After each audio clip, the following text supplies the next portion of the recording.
Right, so I'm out on another hammock camp tonight. I'm going to be testing the new Nitecore 100% recycled hammock that was sent out to me.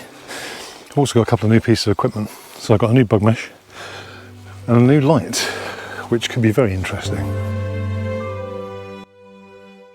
After my last video where the mat failed and also the bug mesh zip failed and the bug mesh tore, Haven have contacted me. I did say about their customer service. At the end of the day, nothing has been made that's never ever gone wrong, that's never broken. Doesn't matter how good a quality product you buy. You could buy a Rolls Royce, there's still something that's going to go wrong.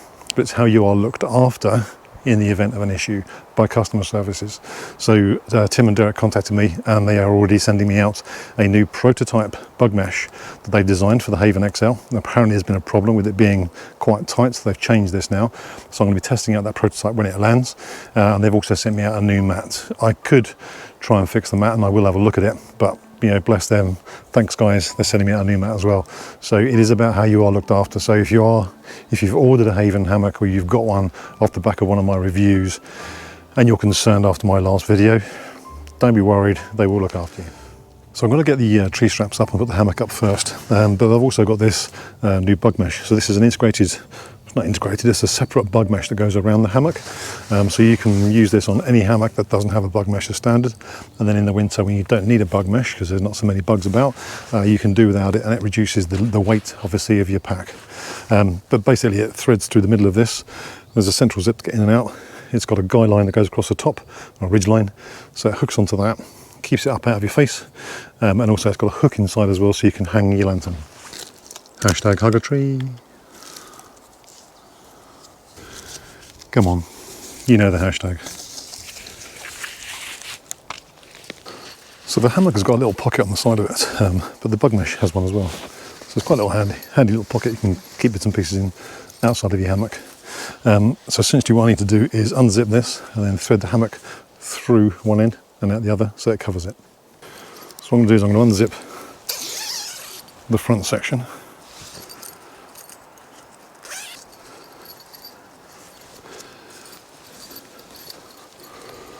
Undo the hammock.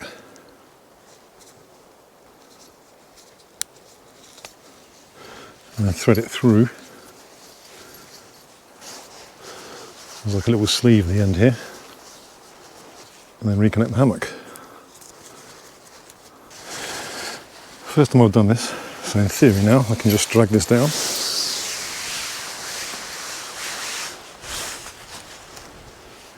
This mesh picks up every twig on the floor.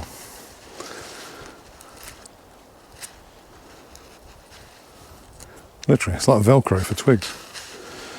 Good lord, look at this. Okay, so they supply you with a length of paracord, which you tie from one end to the other. So I'm going to put this in one of the daisy loops, just to raise it up off of the hammock itself, and then attach it. So on the top there's these little clips you can hook it to, and we'll see if it works. Elastic bands, I hate elastic bands. Okay, now in theory, tighten up the end with a little cinch cord, and then these hook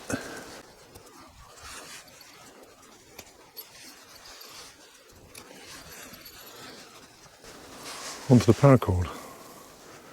So I can see I'm going to have to tighten this up already, just from the weight of the mesh that's pulling the paracord down. See if this works.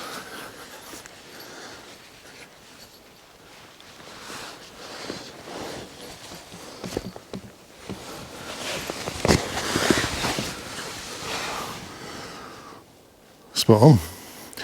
There's a little hook up here for my lantern.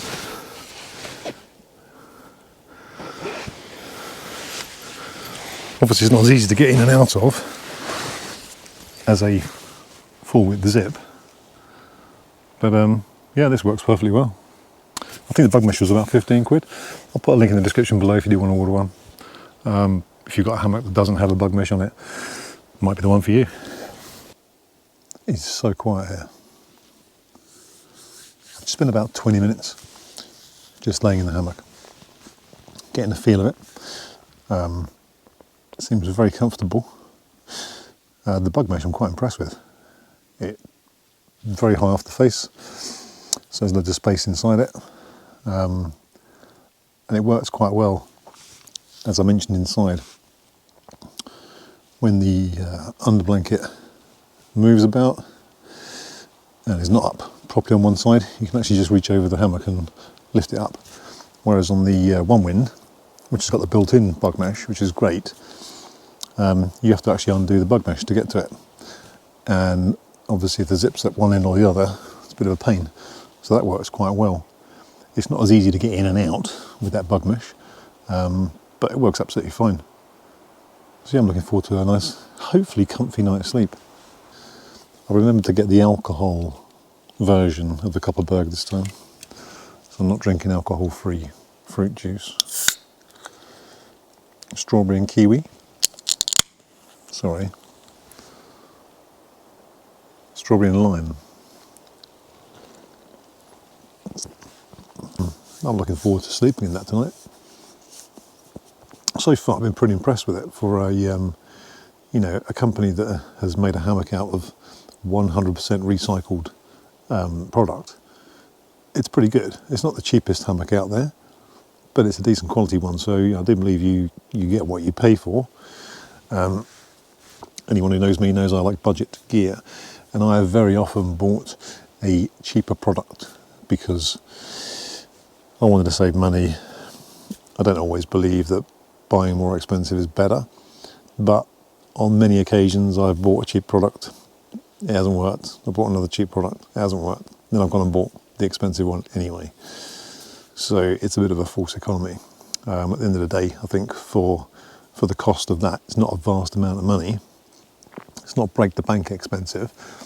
There are cheaper hammocks that are out there, but you know, it's not a vast amount of money to pay for something that is extremely environmentally friendly. You know, not only is it made out of 100% recycled stuff, you know, 37 plastic bottles to make the hammock, but also they plant 4 trees for every hammock that you buy. So from a company perspective, it's pretty good. From an eco-friendly perspective, it's a great idea. So if you do want to buy one, I will put a link in the description below. And I'm going to test it out tonight, looking forward to that. And I'll give you my full verdict in the morning. I didn't plan this, I was just looking for 2 trees that were a decent distance apart, tucked away. But as it happens, I've got 2 trees right beside my hammock. In fact, utilising one of the same trees as the hammock to fit my hammock chair up in. So this is quite a nice little luxury for me. Haven't got to sit inside the hammock with the bug mesh in the way. I can just sit here in my little swing chair and enjoy the view.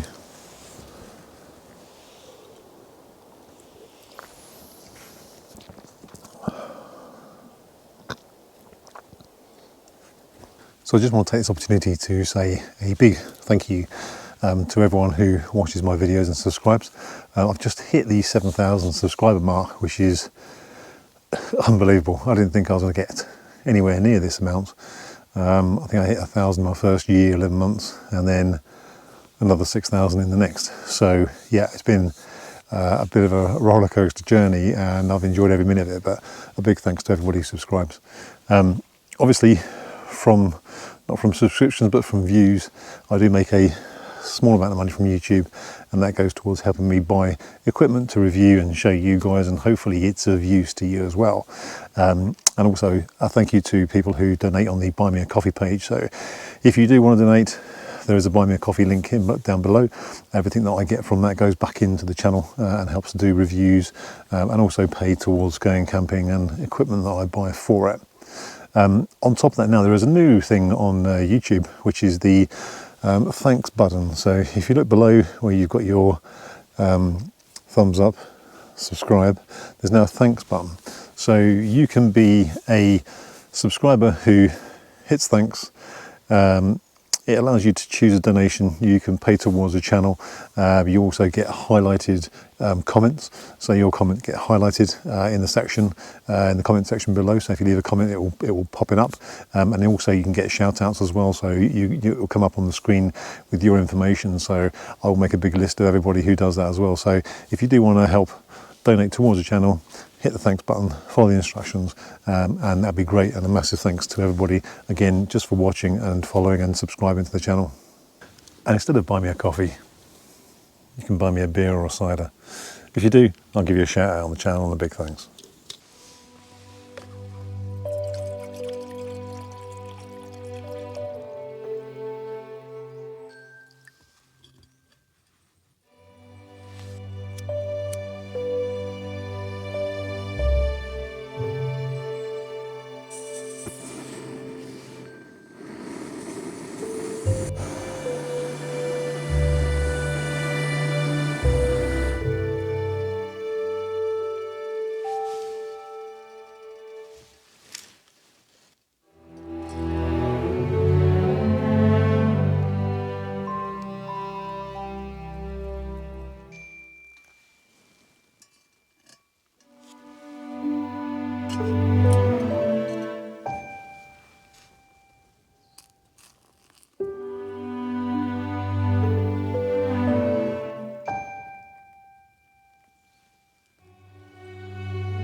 Can't beat sitting in the woodland, peace and quiet, birds tweeting, cows moving in the background,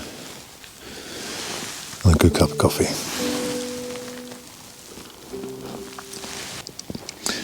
You know, I still get people that I know who think I'm mad coming out and doing this. But it's one of those things that until you experience it yourself and just sit here in total peace and quiet, away from the world and away from all the people, that you then realise how good this is, how good it is for your soul and your mind.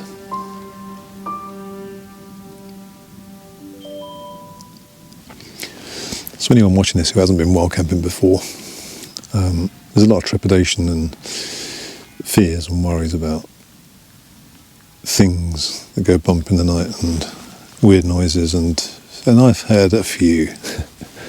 I've had my fair share of weird noises if you look through my videos. But once you get over that and understand that there's nothing that's going to hurt you, and pluck up the courage to go out, just go and try it. If you've not been wild camping before, give it a go. Go with someone you know. You know, I think going on your own is a completely different experience and a lot more peaceful, and it's much more of a reset for yourself when you're on your own. You know, it's great when you go with someone else, you can have a laugh and a chat, but don't know, you could be at home or down the pub doing that. But being out on your own, just you, nature and your gear, there's just something different about it. And it's hard to describe until you've done it. So if you haven't done it, give it a go. I highly recommend it.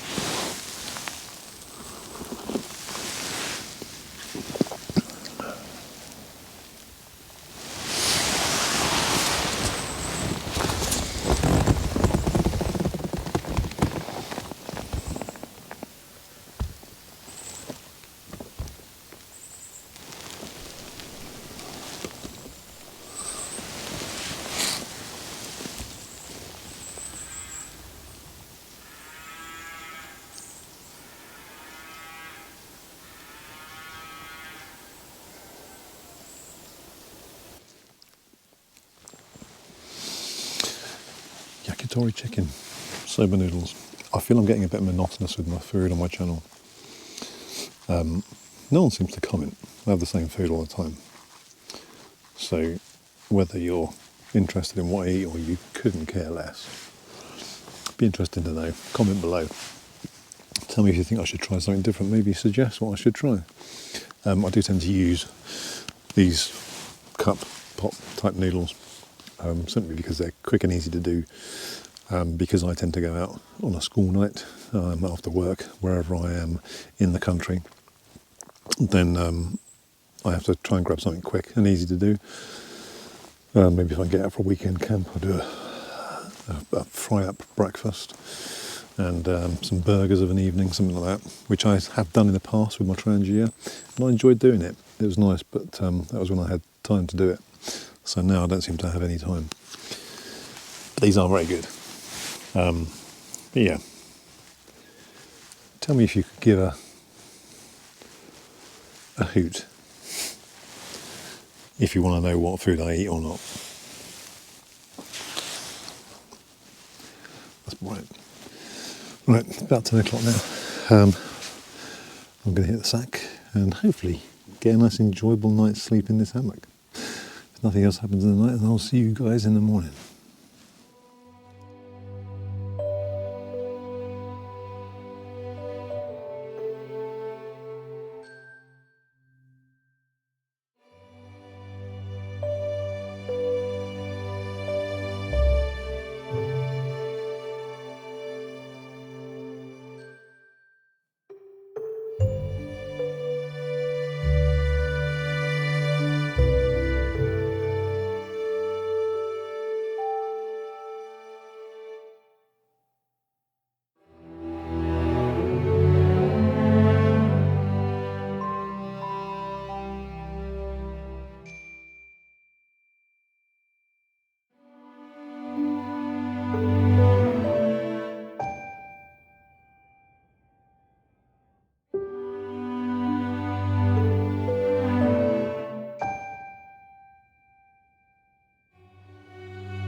Good morning.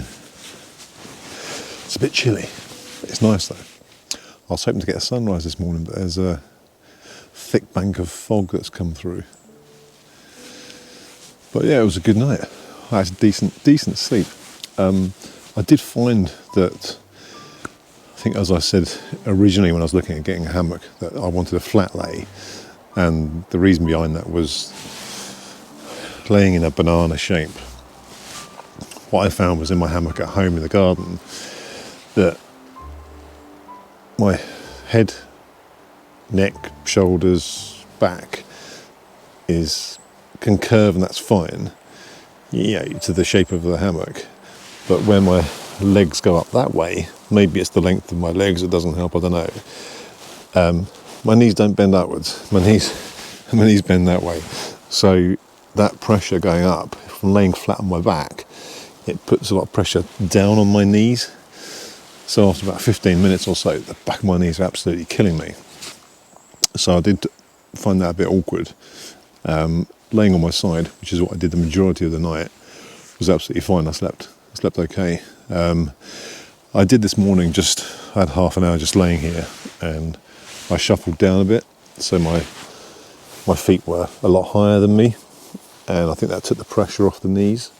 So that might work. I don't know. Give it a go.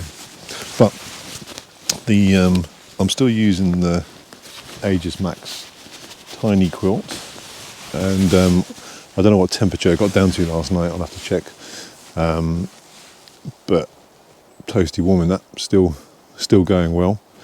I'm going to keep using that and see how long I can keep using it until it gets too cold. Just to give it a good test, and I'll give you guys some feedback on it as well, because it's a decent bit of equipment, to be honest with you, and just so small and so light. It's fantastic. Right, I'm going to get a cup of coffee on and some breakfast. I think it's 6:30. So yeah, nice warm coffee. The sun's finally peeking through the fog and mist. I've got a Bogo Tesco porridge with golden syrup this morning. Not as good as the fuel stuff, but it'll do.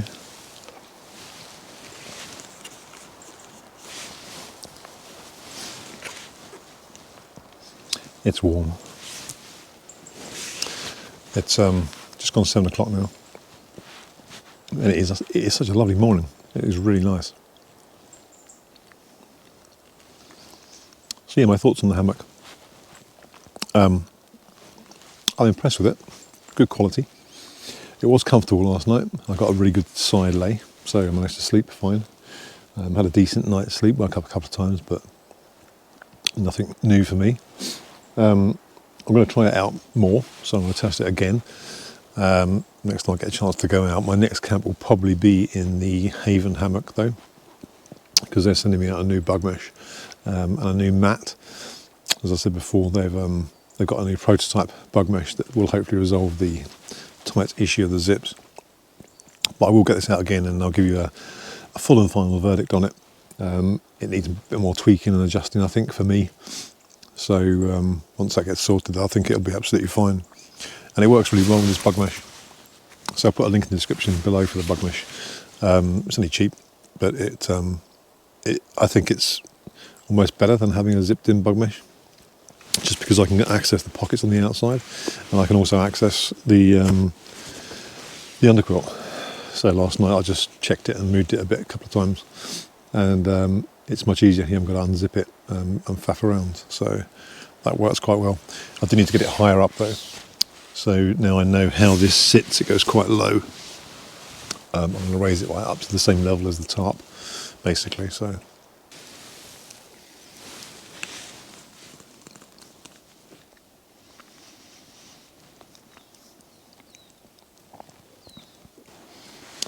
the table is really handy.